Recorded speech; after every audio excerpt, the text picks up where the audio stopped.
Uno a Uno con Ramiro Avendaño. Hola, bienvenidos a Uno a Uno. Yo soy Ramiro Avendaño. Hoy nos encontramos con Saya Vergara Jaime, viceministra de Cultura. Querida viceministra, bienvenida a Uno a Uno. Querido Ramiro, me encanta estar aquí. Muchas gracias por la invitación. Como sabes, Uno a Uno busca conocer a las personas detrás de los personajes. Por supuesto, nuestros roles en la vida nos marcan de cierta manera, pero no nos terminan de definir. Exacto. Eres viceministra de Cultura del actual gobierno de Colombia, has estado en otras posiciones muy relevantes también alrededor de la cultura, pero estoy seguro que la gente quiere saber quién es Saya Vergara. Y vayámonos allá atrás, a cuando eras niña. Probablemente tenga algo que ver con este entorno, con qué soñaba, qué jugaba, qué le importaba. ¿Cómo creciste?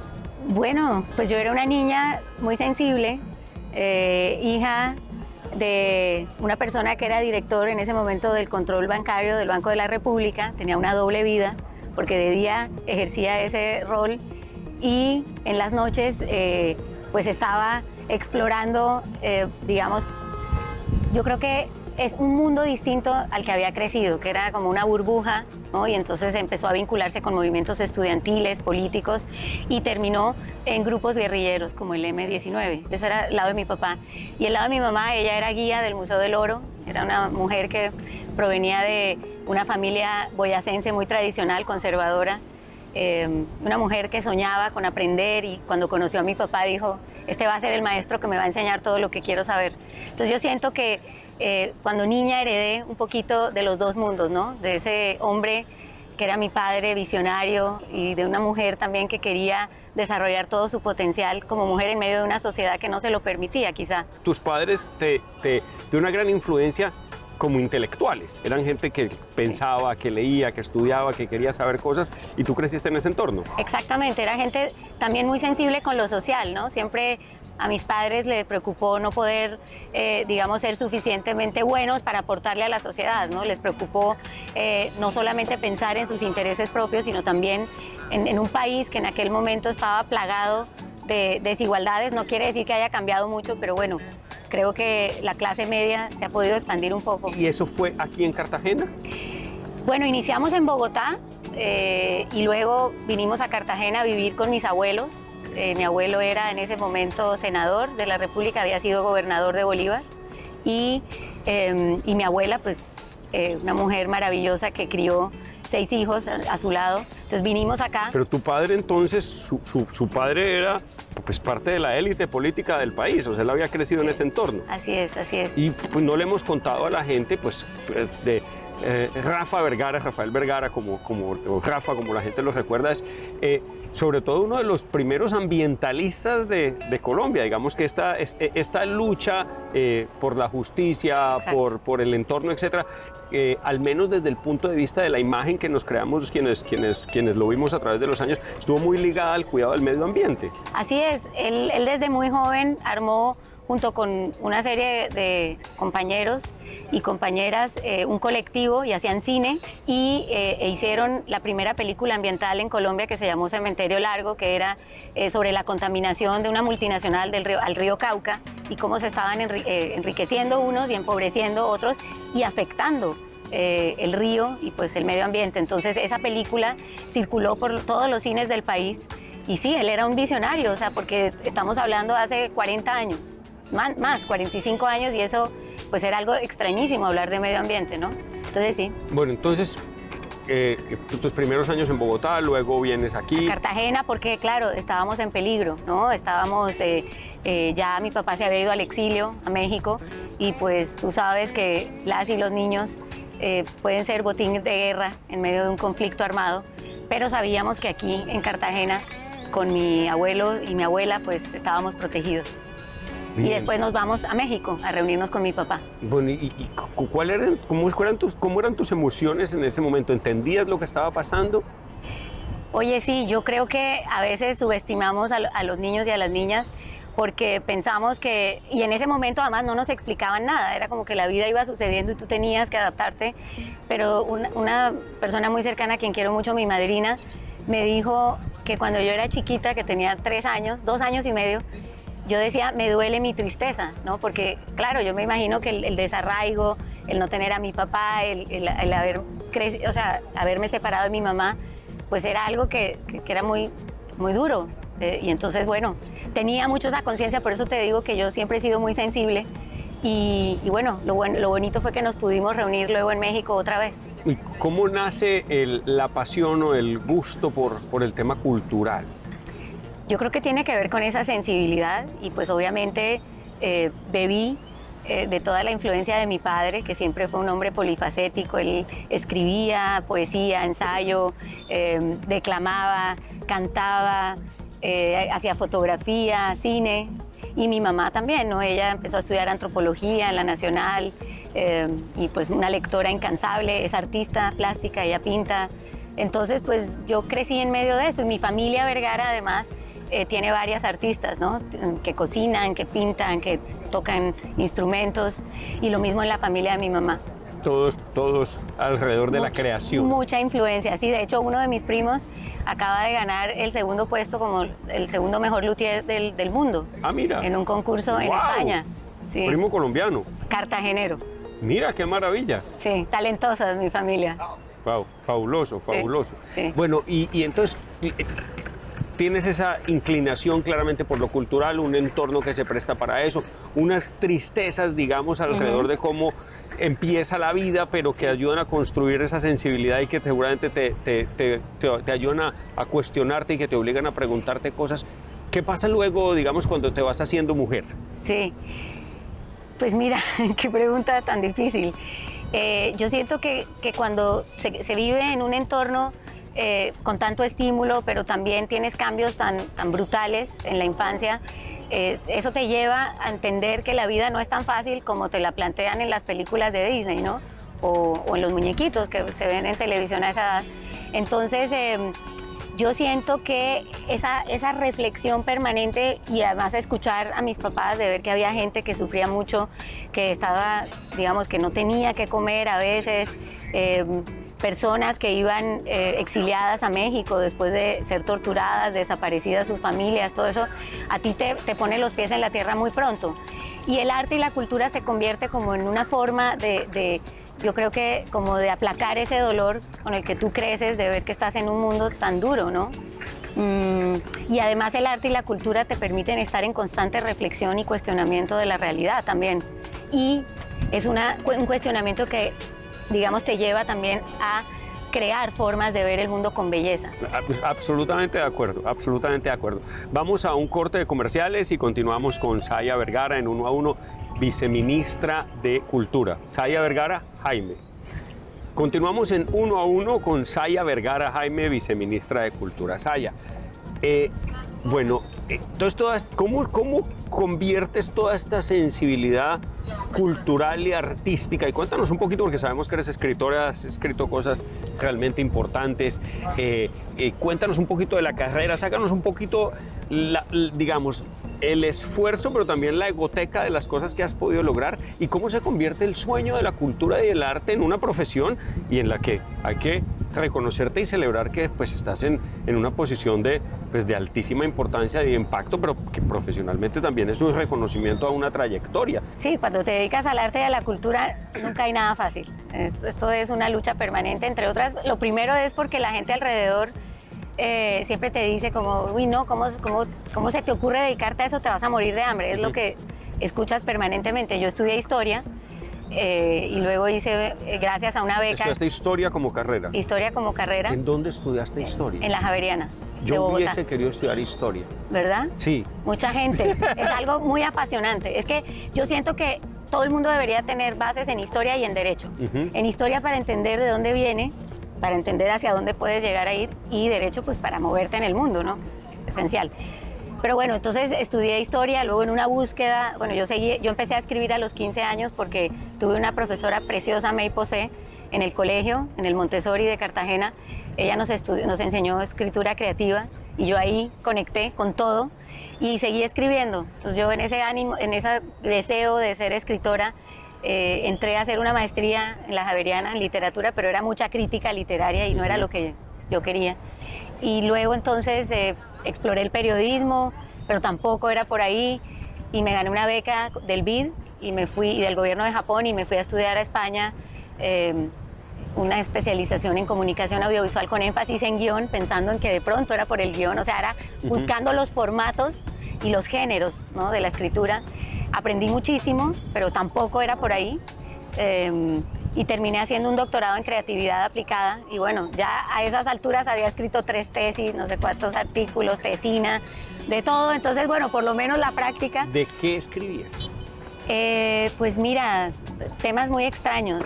Poesía andalusí en el siglo XI, la posfotografía, que es un concepto de Joan Fontcuberta, que es un artista catalán que reflexiona sobre lo que hoy circula como fotos. No son fotos, son imágenes y son otras cosas porque tienen una metadata inserta, se pueden reproducir 1000 veces, no es la esencia de la fotografía. Entonces, bueno, no sé, temas muy así, muy filosóficos y también eso me empezó a conectar con la fotografía que heredé de mi padre.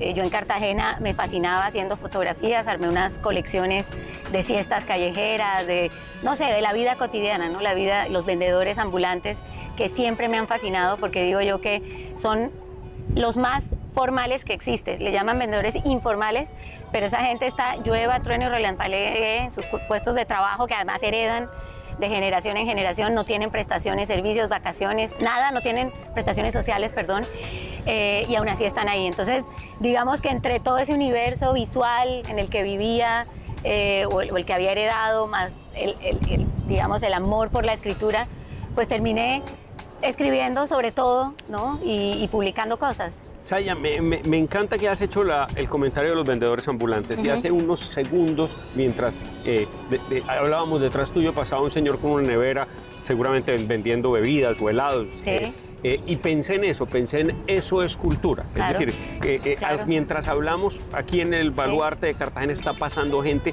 que es la cultura misma, pues porque la cultura es la gente. Claro. ¿Cómo desmitificar la idea esta del, digamos, elevada de la cultura y las grandes obras de arte europeas y convertirla en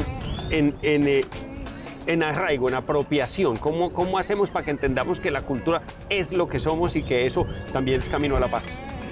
Pues mira, yo siento que el problema es que lo tenemos tan a plena vista que no lo vemos. Yo lo podía ver porque como yo había crecido fuera y siempre tenía una sensación de desarraigo permanente, o sea, era colombiana, pero estaba en México, pero no era mexicana, pero tampoco era colombiana porque no conocía Colombia. Y cuando volvimos, entonces llegamos a Cartagena, pero hablaba como mexicana, pero no era mexicana ni cartagenera, o sea, y era de madre bogotana, pero tampoco era bogotana, o sea, era una confusión que siento que ese desarraigo te hace apreciar, digamos, el detalle, la minucia de lo que es la cultura viva, ¿no? Y entonces yo siento que falta mucha educación, o sea, tenemos que meterle. El arraigo es muy saludable emocionalmente. Sí. Pero no es también un mito el tenernos que definir como algo, como cartagenero, como Sí. colombiano, o sea, tener que ponernos una etiqueta. Y no es como quizá más interesante podernos identificar culturalmente como una amalgama, una mezcla de todos y todos realmente Sí. diferentes. Sí, de acuerdo. Yo creo que sí, entre otras porque nuestros ancestros vienen de tantos lugares, ¿no? Que es que, ¿cómo decir yo soy de un lugar? Además tiene mucho que ver lo que hayas comido en la infancia, los amigos y las amigas que hayas tenido, los lugares a los que hayas podido viajar, o sea, todo eso termina impregnando tu ser, ¿no? Y entonces, pues es muy difícil reconocerse como una persona con una única influencia, ¿no? Maravilloso. Saya, vamos a un nuevo corte de comerciales. Vamos a corte de comerciales. Estamos con la viceministra de Cultura, Saya Vergara Jaime. Ya volvemos. Saya, ahora estás en un rol increíblemente importante, el viceministerio de Cultura. ¿Cómo puede uno desde ahí ayudar a construir esa identidad, esa paz emocional, esa tranquilidad consigo mismo para que, pues, no nos matemos, ¿verdad? Porque yo en esto sí tengo posición y yo creo que no nos vamos a dejar de matar por decreto. Nos vamos a dejar de matar porque tengamos incentivos para dejarnos de matar, y uno de esos puede ser que nos deje artera, ¿verdad? Que no veamos una Claro. que diga, ¿pero para qué? Sí, claro, claro. ¿Cómo desde la cultura y desde el conocimiento de lo que somos y de nuestro entorno se puede trabajar en el ministerio para lograr algo así? Tengo mucha fe en la educación, ¿no? En los procesos formativos. Yo siento que si sembramos y llenamos las escuelas como lo estamos haciendo desde el Ministerio de las Culturas, las Artes y los Saberes, las instituciones educativas de música, de danza, de literatura, de escritura, de cine, ¿no? De patrimonio cultural. No quiere decir que eso vaya a evitar que se coja un arma o que se opte por, digamos, por lo que llaman la vida fácil, que no me parece que sea fácil, al contrario, me parece que es muy difícil meterse en el mundo de la delincuencia, pero seguramente vamos a generar otro tipo de arraigo y otro tipo de pertenencia con el territorio. Pero estás hablando de una cosa que me parece acertadísima y supremamente interesante. Cuando estás hablando de educación, sí, te estás saliendo de la instrucción formal. Y creo que parte de un poco de la desesperanza del asunto de que en la educación está la solución es cuando estamos hablando del proceso de educación completo de los 12 años de colegio más la universidad. Entonces, como que tú estás hablando de cosas, digamos, que son de más corto plazo, ¿verdad? De que alguien entre a una escuela de danza, de que alguien se ponga a pintar, de que alguien se enamore de la música, como tu primo Luthier, sí, que además claro, termina pues construyendo demás instrumentos, ¿verdad? Exactamente. Pero entonces, ¿cómo podría uno lograr hacer eso? Es decir, que hace falta presupuesto, hace falta difusión. ¿Qué hacemos para que ese camino sea realidad? Porque eso son transformaciones mucho más cortas, son transformaciones de 2, 3 años. Puede ser, lo que pasa es lo que han hecho las escuelas de danza en Cali, por ejemplo, sí, con el tema de la salsa en los barrios más complejos. Sí, pero el camino de la cultura y las artes es de toda la vida, ¿no? Sí. Eso es como si tú tuvieras, o sea, la vocación y la pasión es tan fuerte que no puedes dejar de hacer eso. Entonces es un poco agarrar a los niños y a las niñas desde temprana edad y no dejar que se pierda esa creatividad, esa vinculación con lo afectivo, con lo pasional, porque lo que dicen los expertos es que cuando se le hacen exámenes a los niños a los 2 años, el 98% tiene una creatividad impresionante. Se le vuelve a hacer esa misma prueba adaptada en la adolescencia a los 15 años y se invierte, ¿no? Ya el 98% es que no es nada creativa, porque el colegio termina, o las instituciones educativas terminan matando esa creatividad. Entonces, es un proceso, es algo que requiere presupuesto, voluntad política y poner a la cultura en el centro del desarrollo de la sociedad. Tú lo mencionaste ahorita que, como muchas de las cosas que estás contando, yo no las sabía, que estudiaste en el colegio Montessori. Sí. Sí, y digamos que la metodología creada por María Montessori y todo eso, y muchos, digamos, quienes la siguieron y fueron creando cosas, que creen mucho en este mundo de la educación, llamémoslo no tradicional, un poquito más compleja, pero más humana, menos estandarizada. Sí. ¿Crees que ahí hay un camino? Pero por supuesto, porque es una educación, o un proceso formativo más bien, en el que se aprende haciendo, y además es el niño o la niña la que elige en qué quiere emplear el tiempo que pasa en la escuela. No hay un currículum que es una camisa de fuerza y te dice de 8 a 9 es matemáticas, de 9 a 10 es español, de 10 a no sé qué. No, la metodología Montessori es tú tienes un entorno que tiene distintos elementos para que tú aprendas, incluso cosas de la vida cotidiana como embolar zapatos, cortar la fruta, bañar al bebé, lavar los dientes, limpiar los vidrios, ¿no? Los países más avanzados, y por supuesto eso es una discusión de cuál es más avanzado, pero hay dos de los que creo que clasifican en las mentes de casi todos, Finlandia y Japón, que sus modelos educativos son modelos en los que los niños bajan y trapean el colegio. Claro, claro. Y no aprenden a leer hasta los 7 u 8 años. Una de las personas más inteligentes que yo he conocido en la vida aprendió a leer a los 13. Una refugiada de la guerra de Camboya, ¿verdad? Pero el resto del tiempo lo utilizó para aprender cosas que eran realmente importantes. Claro, de acuerdo. Y qué tal que además en ese proceso en el que el niño y la niña, desde la sabiduría con la que nace y las inclinaciones y el entorno en el que vive, elija lo que quiere hacer con su tiempo y con sus habilidades, y además le metamos el tema de la cultura, la música, el teatro, la danza, es la manera en que el cuerpo se expresa. Solo escucharte, digamos que me inspira, me llena de alegría, de optimismo por las cosas. ¿Qué hay que hacer? ¿Hay algún camino práctico para que se tomen decisiones desde el Estado fuertes y radicales para lograr un cambio hacia allá? Es que siempre se le deja toda la responsabilidad al Estado, ¿no?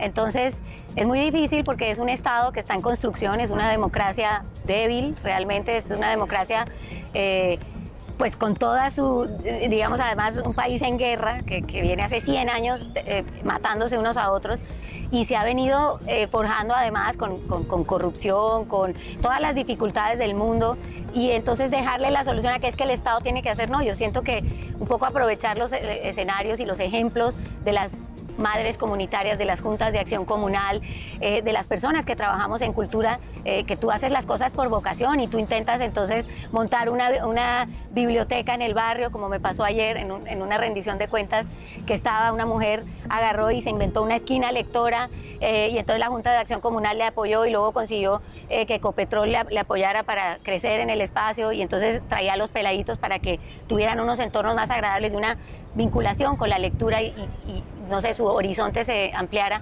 Y eso no es solo el Estado el que va a dar la solución, somos las personas, la ciudadanía, quienes tenemos desde nuestros privilegios, por un lado, pero también desde lo que hemos aprendido, tenemos que poner nuestro granito de arena. Yo lo que sí creo es que el rol del Estado sí puede estar en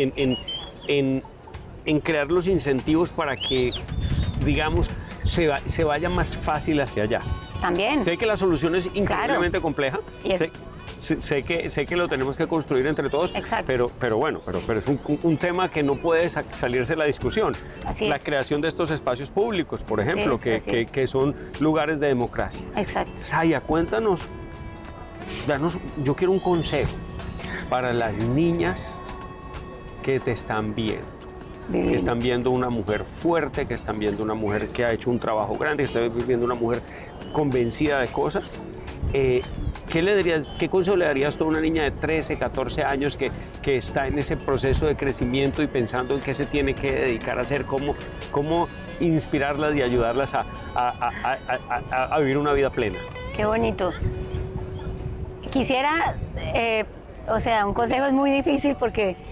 pero creo que se resume en lo que decía, creo que era Sócrates hace 5.000 años, o no sé cuánto tiempo, siglos, milenios, decía conócete a ti mismo o a ti misma. O sea, el proceso de autoconocimiento es esencial. Si partimos de la base, que además hoy en día tenemos una batalla por la imagen, por mostrar en redes que somos maravillosas, divinas, espectaculares, inteligentísimas, eso no va a conducir sino a la frustración, porque al final todo eso es pasajero, la belleza es pasajera, cultivarse a sí misma, el dinero mejor invertido no es en belleza exterior, es en la educación, en los viajes, es en volverse una persona rica por dentro, ¿no? Y se lo diría también a los chicos, les diría no solamente que se tienen que cuidar de aquí, sino que tienen que cuidar a las mujeres que tienen alrededor, porque parte de los grandes desafíos que tenemos como sociedad es que acabemos de verdad con la violencia hacia las mujeres y con este sistema desigual que nos impide a las mujeres, muchas veces solo por el hecho de haber nacido mujeres, llegar a puestos como el que yo estoy ocupando hoy, por poner un ejemplo, y tener las riendas de la propia vida, ¿no? La autonomía económica es esencial. Yo te estoy escuchando como si el consejo fuera para mí. Y como todos solemos hacer cuando nos dicen alguna cosa o nos dan un consejo, buscamos mecanismos para interpretarlo y mejorarlo, ¿sí? Perfecto. Y yo lo acabo de interpretar para mí, mejorar para mí, y acéptate a ti mismo. Yo creo que hay un proceso muy importante en eso, porque hablaste de las redes sociales, en el amor personal, en el amor propio, en valorarse y aceptarse uno como es, porque eso lo saca de un montón de conflictos. Estoy de acuerdo completamente. Saya, muchas gracias por acompañarnos en Uno a Uno. Ha sido una charla muy especial en un entorno inmejorable. Por favor, cuenta con Canal 1 para que empecemos a hacer también pinitos que nos ayuden a generar esa transformación. Y sabes qué, con esas oportunidades maravillosas que tuviste, haber vivido en México, haber estado en España haciendo estudios, pues inclusive de doctorado, gracias por volver a Colombia a apostarle a lo que tenemos aquí. Es parte de la responsabilidad. Muchas gracias a ti por la invitación.